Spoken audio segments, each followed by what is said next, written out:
n'ubwenge bwacu bukaba bukomoka mu ijambo ry'Imana. Nongeye kukwifuriza amahoro y'Imana. Iyi ni Trust and Obey channel. Njyewe tuvugana ndi Musoni Flavie. Uyu ni umwanya udasanzwe wo kwiga ijambo ry'Imana, ho tugiye kwigana ikigisho cyiza gifite insanganyamatsiko ivuga ngo ituro n'itegeko byo gufuha. Ituro n'itegeko byo gufuha. Reka dusenge. Uwiteka Mana nziza, izina ryawe rihabwe icyubahiro. Twongeye kwishimira yuko wadutoranyije, twongeye kwishimira yuko dukunda, kandi utifuza yuko urukundo tugukunda twaruvanga mu ndi muntu wari we wese. Uko bwije nuko bukeye utugaragariza ubuntu bwawe. Muri Yesu Kristo wagaragaje urukundo dukunda rukomeye, kandi kubwa Mwuka Wera uhora utwizeza yuko uri uwacu natwe tukaba bawe. Reka rero ubwo tugiye kwiga ijambo ryawe ubane natwe. Byanditswe byawe byera byanditswe kugira ngo bihe umuntu ubwenge kandi bimuhanire gukiranuka. Nibyo byonyine bifite ubushobozi bwatuma tuba abantu bafite ibidukwiriye byose kugira ngo dukore imirimo myiza. Rero reka ubwo tugiye kubibumbura, Mwuka Wera abane natwe, kugira ngo umuntu wari we wese wifuza uburuhukiro kuri wowe abubone, kandi n'uwumvaga yabuze icyerekezo cy'ubuzima akibone kuri wowe. Ku musozo w'iki kigisho ntaba ari twe, izina ryawe rihabwe icyubahiro. Tubisabye mu izina rya Yesu umwami wacu, amen. Nshuti muvandimwe, nk'uko maze kubikubwira, tugiye kwiga n'ikigisho gifite insanganyamatsiko ivuga ngo ituro n'itegeko byo gufuha. Mu by'ukuri ijambo rijemo ryitwa gufuha ni ijambo abantu benshi bazi. Kenshi na kenshi muganira n'abantu, mukaganira mu mpaka nyinshi, mu nsengero mwagiye mwumva impaka, abantu bavuga bati se gufuha ni byiza, ese gufuha ni bibi. Mwagiye mwumva abantu bamwe bavuga bati se gufuha ni ryari biba bibi, cyangwa se gufuha ni ryari biba byiza. Mwagiye mwumva abantu benshi baganira, ukumva umuntu aravuze ati njyewe umugabo wanjye aramfuhira cyane ku buryo numva tugiye no gutandukana kuko nawe arakabya. Ukumva umugabo nawe aravuze ati umugore wanjye ngendaho aramfuhira cyane, yewe rimwe na rimwe telefone yanjye iyo nyifashe ujya kubona ukabona araje, iyo nsohotse arafata telefone yanjye akarebamo, ubundi yarangiza akagenda akajya guhiga abantu tuba twaravuganye n'ibiki byose. Mbega buri gihe niyo mvuganye n'umukobwa ubona ahungabanye, umugore nawe yarangiza turiya mugabo ntabwo anyizera. Buri gihe niyo mubwiye ngo ngiye mu bukwe bw'abantu twiganye cyangwa iki, ubusanga ahungabanye. Mbega ugasanga ikintu cyitwa gufuha ni ikintu gikomeye, kandi ikintu gitangaje guturuka mu nzego z'abantu bakomeye, barafuhirana cyane kumanura kugeza ku muntu wo hasi. Bamwe gufuha babyita urukundo, abandi gufuha bakabyita ubujiji. Ariko se Bibiliya ivuga iki? Ndagira ngo nkubwire nshuti yanjye, muri uyu mwanya tugiye kwigana iki cyigisho, tugiye kureba ituro, turebe n'itegeko bigendana no gufuha. Ese mutekereza ko twebwe abariho mu minsi y'imperuka ari twe tubayeho gusa, hatari n'abandi babayeho kandi ibyo tubamo babiciyemo kandi bakabitsinda? Yego rwose. Muri Bibiliya reka tubanze turebe. Pawulo yagiye agaragaza gufuha, ariko Pawulo yagaragaje gufuha mu buryo budasanzwe. Mu rwandiko rwa kabiri rw'Abakorino igice cya 11, Pawulo yagaragaje uburyo bwa mbere bwo gufuha. Yaranditse mu rwandiko rwa kabiri rw'Abakorino igice cya 11 umurongo wa 2, yaranditse ngo kuko mbafuhira ifuhe ryo mu buryo bw'Imana. Aya magambo arumvikana. Pawulo yavuze yuko afuhira abantu ariko ifuhe ryo mu buryo bw'Imana, kuko nabakwereye umugabo umwe ari we Kristo, ngo mubashyingire mumeze nk'umwari utunganye. Murumva yuko uku gufuha ko mu buryo bw'Imana Pawulo yakugize mu rwego rwo kugira ngo arinde umukumbi w'Imana, azashyikiriza itorero Kristo ridafite inenge. Ni icyo ngicyo. Mu magambo make, ubu buryo bwo gufuha bwo mu buryo bw'Imana ni ubugendereye kugira ngo ubuziranenge bw'umuntu bukomeze, atangizwa. Umurongo wa 3, ariko ndatinya yuko nk'uko ya nzoka yohesheje Eva uburyarya bwayo, ko ari nako intekerezo zanyu zayobywa, mukareka gutungana no kubonera bya Kristo. Aya magambo si uko Pawulo adafitiye icyizere iri torero, ariko arimo aravuga ati njyewe ibi bintu ikituma mbikora ni ukugira ngo ya nzoka nk'uko yoheje Eva uburyarya bwayo, aba ari nako intekerezo zanyu zitayobywa mukareka gutungana no kubonera bya Kristo. Mu magambo make, Pawulo arimo arafuhira itorero mu buryo bw'Imana. Gufuha mu buryo bw'Imana, icya mbere ni ukuba ufitiye umuntu icyizere, ariko warangiza ukamwereka amateka y'ibyabaye, warangiza ukamubwira uti sinkwifuriza ko byazagenda gutya, jya uba maso umenye ko isi yahindutse, witware gutya na gutya gutya na gutya, ntawe umenya ibigeragezo uko bimeze, kuko ndatinya yuko ya nzoka ya kera nk'uko yoheje Eva n'uburyarya bwayo, ariko nawe bakoshye. Ibyo bintu birasobanutse rwose, kuko Pawulo yarakomeje avuga ati kuko iyo haje umuntu ubabwira ibya Yesu wundi tutababwiye, mukakira undi mwuka mutakiriye mbere, cyangwa ubundi butumwa mutemeye, mumwihanganira mubikunze, ariko ngiye mutanyihanganira, kandi nibwira yuko izo ntumwa zikomeye cyane zitandusha na hato. Pawulo arimo kwerekana yuko haramutse haje undi muntu uzanye ibindi bintu bishyashya, ngo iki kintu gikomeye, igihe cyose utinya yuko uwo mubana hazagira umuntu wazamubwira ibintu binyuranye n'ibyo wamubwiye, akamwangiriza mu mutwe, akaba yamuha imitekerereze inyuranye n'iyo yari asanganywe, kandi yarangiza akakira ibindi bintu atakagombye kwakira mu bitekerezo bye, igihe kikazagera akiha uwo muntu. Ngiyo ikintu gituma abantu benshi batanga. Rero ifuhe ryo mu buryo bw'Imana ni ifuhe riyobowe n'urukundo, ryarangiza rikaba rifite icyizere ufitiye umuntu, ryarangiza rigasaba umuntu ko ahumuka amaso, ariko nanone rikamugirira icyizere yuko azakoresha imbaraga ze n'ubwenge bwe agacika icyo kigeragezo kimuri imbere. Ubu ni bwo buryo Pawulo yavuze ifuhe ryo mu buryo bw'Imana. Mu Kuva 20:4 nanone Bibiliya yavuze kuri iri fuhe: ntukiremere igishushanyo kibajwe cyangwa igisa n'ishusho yose iri hejuru mu ijuru cyangwa hasi ku butaka cyangwa mu mazi yo hepfo y'ubutaka. Ntukabyikubita imbere, ntukabikorere, kuko Uwiteka Imana yawe ndi Imana ifuha. Mpora abana gukiranirwa kwa base, nkageza kubuzukuruza n'ubuvivi bw'abanyanga, nkababarira abankunda bakitondera amategeko yanjye, nkageza kubuzukuruza babo ibihe 1000. Rero inshuti zanjye, igihe cyose uku gufuha kw'Imana kuba kugira abantu inama zo kudatandukira, Imana ikerekana ingaruka mbi abantu bakuramo, ariko igasoresha urukundo rwinshi ifitiye abantu. Rero mu gihe habonetse uburyo bwo gufuha ariko bugasozwa n'urukundo rwinshi rutuma umuntu yicara akavuga ati ndakwizeye, ndagukunda, uyu munsi wa none dufite ikibazo gikomeye. Abantu benshi kubera iki? Abantu benshi baribaza kubera iki muri Bibiliya bavuze ko Imana ifuha. Mu gihe cya kera Imana yemereraga abanditsi ba Bibiliya, kuko bahabwaga ubutumwa nk'abantu, kandi ubwo butumwa bagombaga kubuha abantu. Imana yavugaga yuko ari umugabo w'ishyanga rya Isiraheli, Isiraheli ari umugore. Kubw'ibyo rero Imana yagereranyaga isano ifitanye n'itorero ryayo n'isano umugabo n'umugore bagira.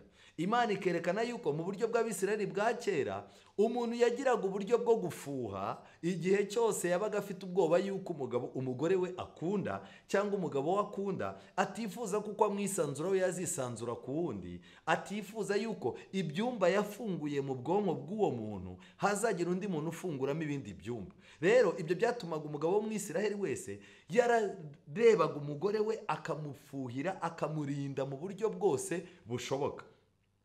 Rero Imana irangije nayo yifashisha ubwo buryo. Ariko nanone Bibiliya itwereka nanone uburyo ikibazo cyo gufuha cyagendaga. Uyu munsi wa none abantu benshi ariyicara agafuhira umugore we, kandi kumufuhira yarangiza agahita avuga ati njyewe aho kugira ngo bizakomeze, njyewe ndagukubita inyundo bakubure nanjye nkubure. Ubwo ni uburyo burimo gutangwa na Satani muri ino minsi.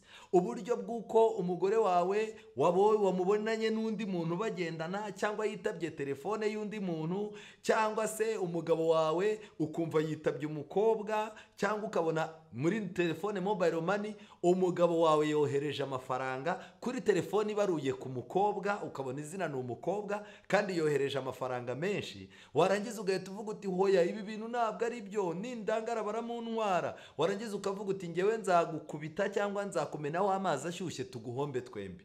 ubwo ni uburyo Satani atanga bw'uburyo bubi bwo gufuha, kandi iryo fuhe riba ryamaze kuba ifuhe rya kimuntu, riba ryamaze kuba ifuhe ribi. Uyu munsi wa none abantu Satani yabahaye urukundo rupfuye, arangije abaha no kurufuhira mu buryo bupfuye, arangije abaha n'uburyo bitwara mu gihe kwa gufuha kwabo kutabyaye umusaruro. Niyo mpamvu imiryango igiye gusenyuka, niyo mpamvu ibintu byazambye, niyo mpamvu abantu barimo kwicana. Reka tujye muri Bibiliya mu kubara igice cya 5 turebe aha muri iki gice cya 5 tugiye kuhabona ibintu bibiri. Tugiye kuhabona ituro ryo gufuha, niturangiza tuhabone n'itegeko ryo gufuha.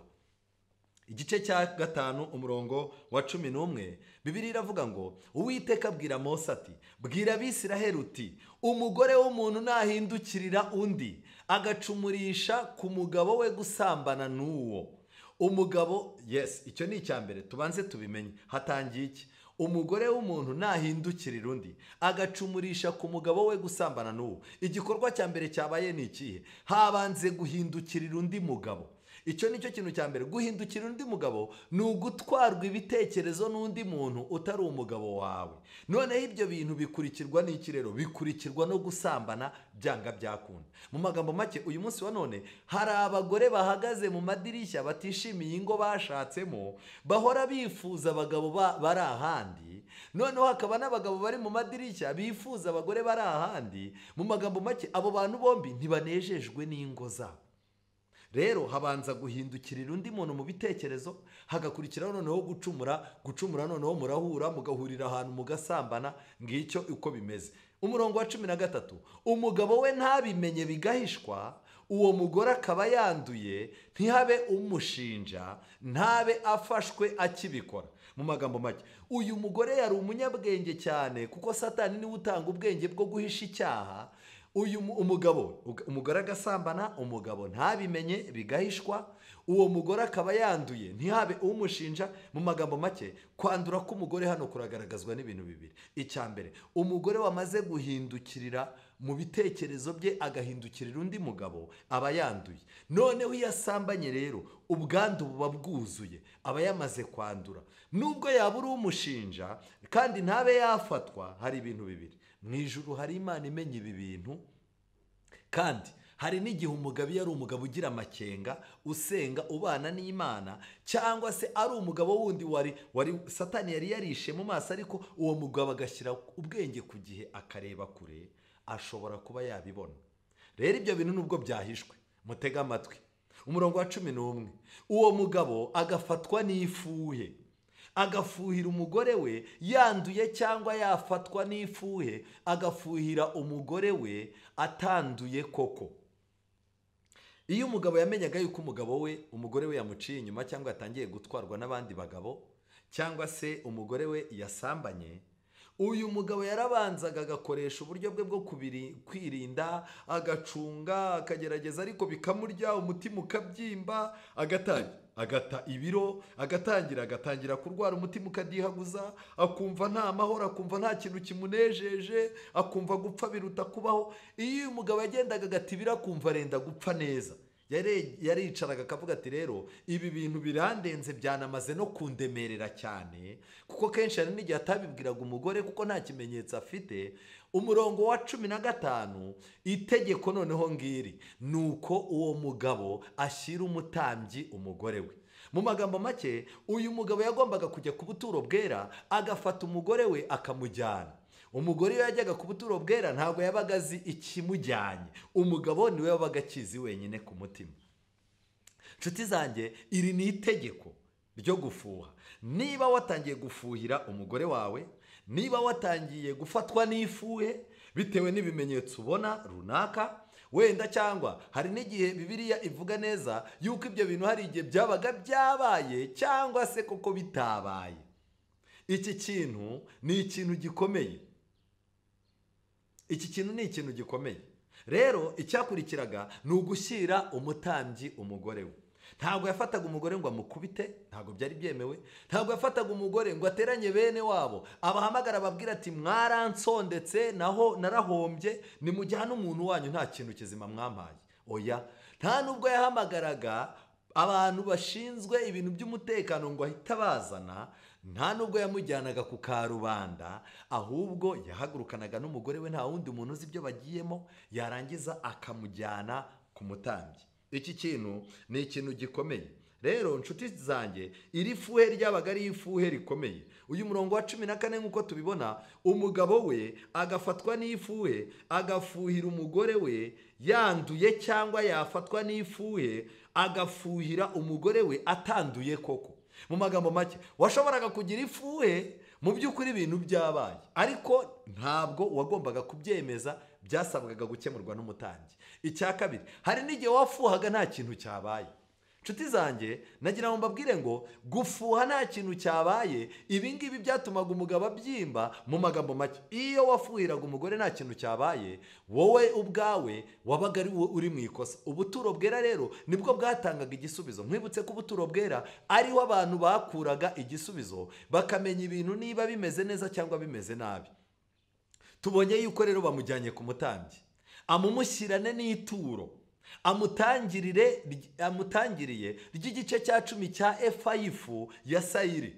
Iyi yari ifu bazanaga. Ntakayisukeho amavuta yerayo, ntakayishyireho umubavu, kuko ari ituro ry'ifu riturishwa n'ifuhe. Mu magambo make, amavuta yerayo ntago yagombaga gushyirwa kuri iri turo, ndetse n'umubavu uhumura neza ntiwashyirwagaho, kuko amavuta yerayo n'umubavu uhumura neza byakoreshwaga ku maturo y'umuntu wishimye. Rero ituro ry'ifuhe ryabaga ari ifu ya sayiri yonyine, byerekana yuko umugabo yaje ababaye, agahinda ariko kamutumye azana n'umugore. Ntabwo yazanye n'umugore ku buturo bwera kuko baje gushima Imana kubwo ibyo yabakoreye, ntaki, ahubwo agahinda amaranye iminsi niko kamuhagurukije. Kubw'ibyo rero azanye iryo turo. Umurongo wa 16, umutambyi yigize uwo mugore hafi, amushyira imbere y'Uwiteka. Urubanza rugiye gukemurwa n'Imana. Umugore araho yahishe ibintu, ariko ntashaka kubigaragaza. Umutambyi ntabwo ari bubimwemeze ku ngufu, baramuzanaga bakamushyira imbere y'Imana. Ndagira ngo mbabwire inshuti zacu zanjye, aho kugira ngo utangire wiyahure cyangwa ugire ikindi kibazo, cyangwa umugore wawe umutege umushyireho abantu bamugendaho, kenshi na kenshi ushake n'ahantu ngo wazamufatire ari kumwe n'umuntu ubakubitane ubicire mu cyuho. Icyaba cyiza ni uko umugore wawe yashyirwa umutambyi. None umutambyi ninde? Ni pasiteri, ni bishopu, ni apotere, ni padiri? Reka da. Bibiliya itubwira yuko uyu munsi wa none dufite umutambyi wacu mukuru. Murebe muri Bibiliya zanyu. Bibiliya zanyu, Abaheburayo igice cya 5, Bibiliya iravuga ngo, ni amagambo akomeye, ni igice cya 8. Mu byo tuvuga igikomeye ni iki ngiki: dufite umutambyi mukuru umeze atyo, wicaye iburyo bw'intebe yikomeye cyane yo mu ijuru, ukorera ahera ho mu ihema ry'ukuri, iry'abantu batabambye, ahubwo ryabambwe n'Umwami Imana. Aya magambo arakomeye cyane. Turebe Abaheburayo igice cya 4. Abaheburayo igice cya 4 ni amagambo akomeye cyane, nkunda cyane. Aya magambo arakomeye cyane, yo yerekana ikintu gikomeye. Reka turebe Bibiliya iravuga ngo iki. Ni amagambo akomeye. Murongo wa 11, nuko rero tugira umwete wo kwinjira muri ubwo buruhukiro, kugira ngo hatagira umuntu ugwa akurikije icyitegererezo cya babandi. Aya magambo arakomeye. Nk'uko ijambo ry'Imana ari rizima, rifite imbaraga kandi rikagira ubugi buruta ubw'inkota zose, rigahinguranya ndetse kugeza ubwo rigabanya ubugingo n'umwuka, rigabanya ingingo n'umusokoro, kandi rikabangukira kugenzura ibyo umutima wibwira ukagambirira. Mu magambo make, tugomba gushyira ibibazo byacu Kristo, ariko nanone ni ngombwa kwitoza, kwimenyereza kwiga ibyanditswe byera, kuko ijambo ry'Imana niryo ritandukanya rikagenzura ibyo umuntu yibwira. Rero uyu munsi wa none, uyu mugore iyo bamujyanaga ku buturo bwera, habaga hari amagambo y'Imana, kandi habaga hari umutambyi uhagarariye Imana.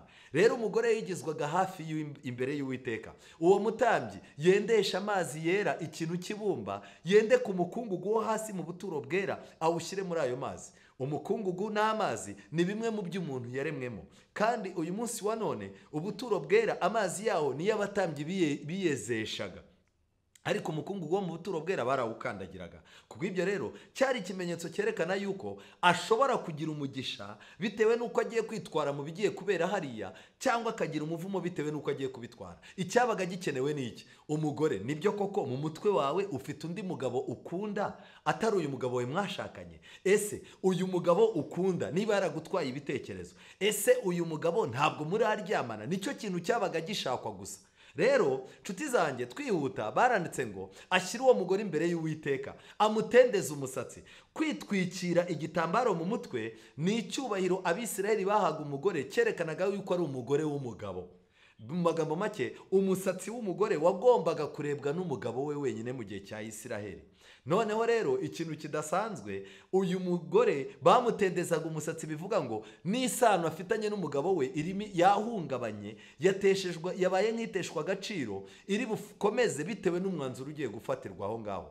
Amushyire ku mashyi rya turo ry'urwibutso, ituro riturishwa n'ifuhe. Uwo mutambyi afate mu ntoki ayo mazi asharira, atera umuvumo, maze arahiza uwo mugore amutongera ati, niba ari nta mugabo mwasambanye, kandi niba utahindukiriye undi ngo wiyanduze, ugitegekwa n'umugabo wawe. Iri jambo ugitegekwa n'umugabo wawe bivuze ngo ukibana n'umugabo wawe mu mategeko, mu buryo mubana. Aya mazi asharira atera umuvumo ye kugira icyo agutwara. Ariko niba warahindukiriye undi, ugitegekwa n'umugabo wawe, ukaba wanduye, hakagira uwo mwaryamanye atari umugabo wawe, maze uwo mutambyi arahiza uwo mugore indahiro yo kwivuma, amutonga ati, Uwiteka guhindurisha intukano n'indahiro mu bwoko bwawe, kunyunyura ikibero cyawe, agutumbisha inda, aya mazi agutumbisha inda, kandi aya mazi atera umuvumo ari bujye mu mara yawe, atumbisha inda yawe, anyunyura ikibero cyawe. Uyu mugore yagombaga kwikiriza amena amena, yagombaga kuvuga amena ebyiri. Ibi bivuze ngo iki? Ese bishatse kuvuga iki? Ni ukuvuga ngo uyu mugore umuvumo yagombaga gukuramo niba yarahindukiriye undi mugabo kandi akaba yarasambanye n'undi mugabo. Icya mbere, yagombaga guhinduka intukano n'indahiro mu bwoko bwe. Bagombaga kuzaza bahora bamutuka, agahinduka iciro ry'imigani, kandi barangiza bakamutuka aho aciye hose, bakanamwirahira abantu badashaka kuba babi. Icya kabiri, aya mazi yagombaga kunyunyura ikibero. Ikibero cyakoreshwaga mu kurahira. Muze kureba Yakobo arahiza abana be. Igihe Yakobo yarahizaga abana be, yafashe abana be ashyira ikibero. Igihe Aburahamu yarahizaga umugaragu we ngo azashakire Isaka umugore mwiza, yakoresheje ikibero. Rero ikibero, kunyunyuka kw'ikibero byagaragazaga yuko nta wundi muntu ukwiye kuzakugirira icyizere ngo asezerane nawe isezerano.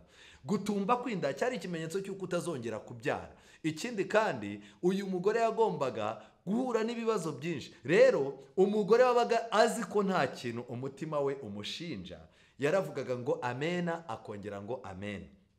Mu magambo make, amena ya mbere yari igendereye ibyabaye niba nta kibazo, nta cyaha yakoze. Amena ya mbere yari igendanye n'uko ari umwere.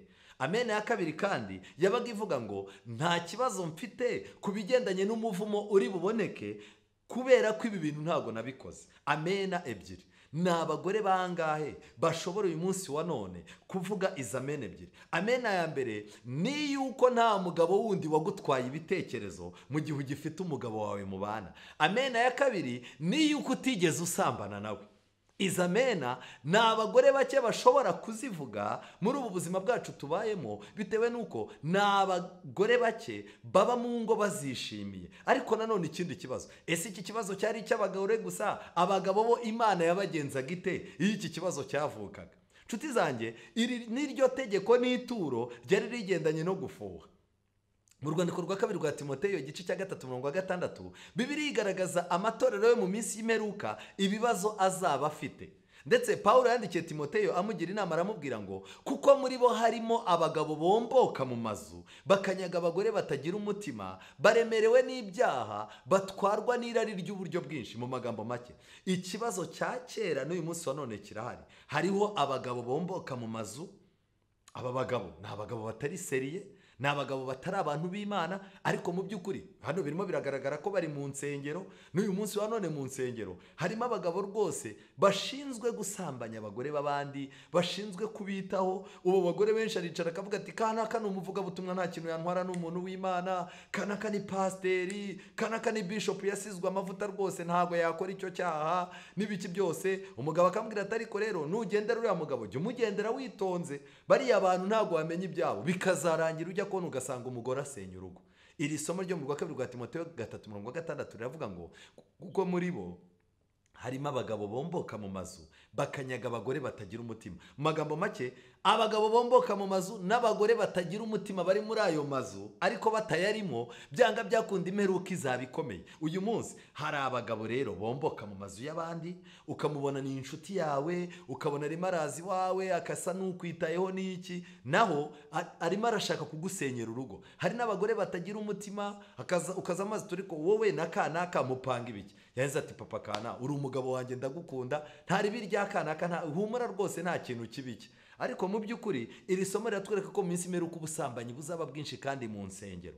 Urwa mbere rwa Timoteyo igice cya 4 umurongo wa mbere, ariko umwuka avuga yeruye ati mu bihe bizaza bamwe bazagwa bave mu byizerwa, bite ku myuka iyobya n'inyigisho z'abadayimoni, bayobejwe n'uburyarya bw'abigisha b'abanyabinyoma, bafite inkovu z'ibyaha mu mitima yabo nk'iz'ubushye, babuza kurongorana. Mu magambo make, aba babwiriza b'abibinyoma bazaba bafite inyigisho z'abadayimoni, bazaba babuza abantu kurongorana. Reka mbabwire ikintu cyambabaje. Muri ino minsi mperutse kumva ubuhamya bw'umuntu, umuhanuzi muri aba bahanuzi b'ibinyoma birirwa bahanura, yaramubwiye w'umuyobozi rwose w'idini rye, yabwiye umugore aramubwira ati ndashaka kuguhanurira yuko wowe uru rusengero rw'Imana wamaze kwihana, ariko uriya mugabo mubana wawe ni umugabo w'umusinzi, anywa inzoga urabizi, rero ntabwo urusengero rwabana ntabwo urusengero rw'Imana rwabana n'isoko. Kubw'ibyo rero nta mpamvu zo gukomeza kubana n'uriya mugabo, n'ubundi mwabanye, uriya n'uwawe ariko mu ijuru ntabwo ahanditse. Uriya mugabo nuwo kugira gusa ngo akubabaze mu isi, ariko Imana yanyeretse wakoze ubundi bukwe, Imana yanyeretse ikwitayeho, irimo kugufata neza. Mbega uburyo abagore benshi barimo guhabwa amasezerano akomoka mu nyigisho z'abadayimoni n'ababwiriza bafite ubushye bw'inkovu z'ibyaha mu mitima yabo, aho umugabo yicara agapanga yuko azasambanya umugore w'abandi, ariko uwo mugore akamwiruka inyuma amubwira ngo simbyara, dufashe rwose tubyare, njye n'umugabo wanjye ntabwo tubyara, kandi wadufasha ukadusengera tukabona urubyaro. Mbega uburyo uyu munsi wa none hari ubusambanyi inyuma y'umwambaro witwa uburokore n'ubukirisitu. Rero iki kintu kirakomeye cyane. Aba bantu bazababuza kurongorana, ariko mu by'ukuri si uko bo batarongorana, ahubwo ni abasambanyi ruharwa, ariko kugira ngo babone abo basambanya nuko bashyiraho amategeko abuza abagore kubonana n'abagabo babo, amategeko abuza abagabo kubonana n'abagore babo. Mbega uburyo uyu munsi wa none imiryango myinshi igiye gusenywa n'inyigisho z'abadayimoni zirimo kwigishirizwa mu madini. Twihuta nshuti zanjye, mu Baheburayo 4:12 Bibiliya avuga ngo kuko ijambo ry'Imana ari rizima, rifite imbaraga kandi rikagira ubugi buruta ubw'inkota zose, rigahinguranya ndetse kugeza ubwo rigabanya ubugingo n'umwuka. Nimushaka uburyo ijambo ry'Imana muryimenyereza. Umurongo wa 15 Bibiliya iravuga ngo kuko tudafite umutambyi mukuru utabasha kubabarana natwe mu ntege nke zacu, ahubwo yageragejwe uburyo bwose nkatwe, keretse yuko atigeze akora icyaha. Umurongo wa 16 ni inama ngira abagabo n'abagore banteze amatwi. Nuko rero twegera intebe y'ubuntu tudatinya, kugira ngo tubabarirwe tubone ubuntu bwo kudutabara mu gihe gikwiriye. Mu magambo make, nk'uko kera umugore wabaga wafushye yuko umugore wawe yaguciye inyuma cyangwa se yasambanye n'undi mugabo wamushyiraga umutambyi, uyu munsi wa none ikintu cya mbere gikenewe ni ukuba ugomba kwegurira Imana ikibazo cyawe. Warangiza ukegurira Imana ikibazo cyawe, ukazanira umugore wawe imbere y'Imana ukamusabira. Warangiza kandi reka mbabwire inshuti zanjye, iki kintu cyitwa gufuha ni ikintu gikomeye, kandi ntabwo kiba mu badasenga, n'abasenga kirahari. Umudamu umupasiteri aramwitegeza akavuga ati wabona bamuntwaye. Pasiteri nawe yabonye abana b'urubyiruko barimo kuganira na mama wabo, aravuga ati wabona harimo kamwe kamuntwara. Nabo hanze abo mu tubari na hehe, ariko gufuha igisubizo nta kindi. Imana niyo izi umutima, Imana niyo izi ukuri kwihishemo imbere. Ragiza Imana ibibazo byawe, usaba Imana kuzashyira ukuri ahagaragara, kandi byanga byakunda Imana izashyira uko kuri ahagaragara. Reka muri uyu mwanya dukore ikintu gikomeye cyo kwiringira Imana mu rugendo rw'ubuzima bwacu, kandi ikintu icyo ari cyo cyose cyadutandukanya n'Imana kigizweyo, kugira ngo uyu munsi wa none twiyubake ku mutambyi wacu mukuru, amasengesho, agahinda kacu, ibibazo byacu, ibitadusobanukiye, n'iby'imitima nama yatubwiye kandi atari byo, tubizana imbere y'Imana. Kandi uyu munsi wa none tumenye ko Imana idukunda kuruta uko undi muntu wese yadukunda. Reka nkwifurize yuko Imana n'ijambo ryayo ijambo ry'Imana ryakugenzura, Imana ikaguha umugisha, ikakuhigisha ubwenge, ikanaguha urukundo, ikanakwigisha uburyo utaca inyuma y'uwo mwashakanye, kandi Imana ikaguha uburyo bwiza bwo kumugira inama, atari ukumukurikiza amakuru no kumwiga birenze, kandi mu by'ukuri nawe bikazarangira nawe ubaye nkawe. Ahubwo Imana itugendere kugira ngo iduhe imiryango mizima, mu izina rya Yesu, amen. Reka dusenge. Uwiteka Mana nziza, izina ryawe rihabwe icyubahiro. Twongeye kugushimira uburyo Mwuka Wera atuyoboye muri iki cyigisho. Mu by'ukuri wadukunze urukundo rukomeye, kandi kuva wadutambira igitambo cy'i Karuvali, wifuza yuko nta wundi muntu wadutwara ibitekerezo ngo atubere umugabo abe ari we dutegaho amakiriro. Kubw'ibyo rero udufuhira ifuhe ryiza ririmo urukundo rw'uko utifuza yuko twabura ubugingo buhoraho. Uyu munsi wa none Satani kuko ari mu isi, yaraje azana mu miryango yacu ikintu icyo ari cyo cyose cyatuma ihinduka icumbi ry'umubabaro na stress n'ibindi bibazo byinshi. Uyu mwanya twongeye kugusaba ngo imiryango yacu ihinduka ahantu utegurira ubwami bwawe abamarayika bawe baba. Reka rero muri uyu mwanya ubwo turangije kwigira ijambo, Mwuka Wera agenderera imiryango yakomerekejwe n'ikintu cyo gufuha. Reka abe ari wowe tuzanira ibibazo byacu. Reka ibibazo byacu bimenywe nawe. Reka ijambo ryawe ribumbuke kugira ngo riduhe uburyo bwiza dukwiye gukurikirana imiryango yacu. Reka ijambo ryawe riduhe uburyo dukwiye kugira amakenga, ariko amakenga yatuma dukizwanya n'abacu, tukazahagarara ku nyanja y'ibirahure turimo gushima iby'urukundo wadukunze. Reka uyu mwanya wa none imiryango iri mu bibazo uyigenderere, kandi abari bafite agahinda berekezaga mu rugendo rwo gutandukana, wowe Mana yunga abe ari wowe ubunga. Kandi ikintu icyo ari cyo cyose cyatuma abana bawe bagira ikindi batumbira cyababuza kuzahagararana imbere yawe, kigizweyo, tubisabye mu izina rya Yesu, amen.